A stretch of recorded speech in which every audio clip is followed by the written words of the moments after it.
All right, leading off our top 5 news today is the man many have been waiting to hear from. Officer Darren Wilson, the Ferguson cop who shot and killed unarmed Michael Brown, has finally broken his silence to ABC News, describing from his view the struggle that took place that fateful day back in August.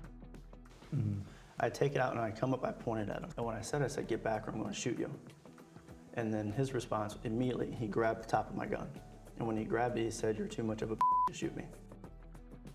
Well, he also describes the moments before Michael Brown's death. He gets to about 8 to 10 feet, and as he does that, he kind of starts to lean forward like he's gonna tackle me. And I looked down my barrel of my gun and I fired, and what I saw was his head, and that's where it went.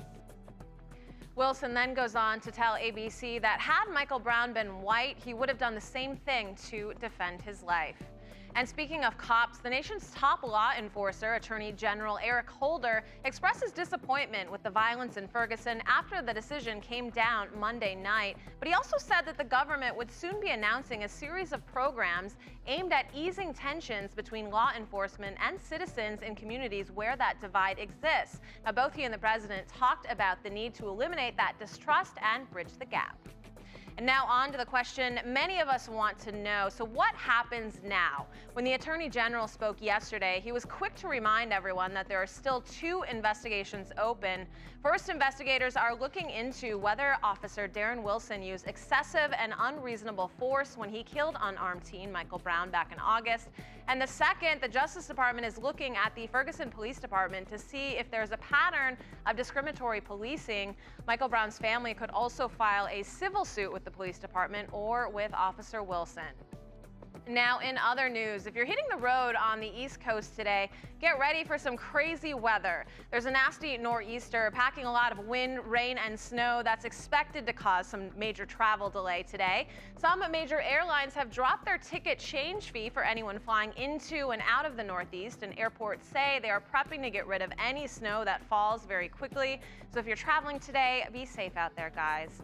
All right, and last in your top 5 headlines, pretty soon, next time you sit down for that slice of pizza at your favorite restaurant, you'll know exactly how many calories you're putting into your mouth. So the FDA announced some calorie labeling rules that require establishments that sell prepared foods or have 20 or more locations, for example, chain restaurants, to start putting the calorie content of food and drinks clearly on the menu. Companies have 1 year to make this happen.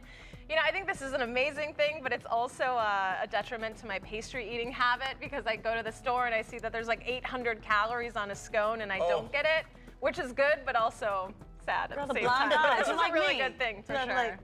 Yeah, it's like a number 1, large, with a diet soda, please. Yes, okay. yes. You know, but they're also doing this with movie theaters as well. So now we're gonna know what that large popcorn and supersized drink. Some nachos and cheese during the movies. Yes, but it's for our health. Of course, it is. You know, it's gonna really help the obesity problem out there. In your body, for sure. Well, after tomorrow, though, like after Thanksgiving. Worry about it on Friday. Exactly.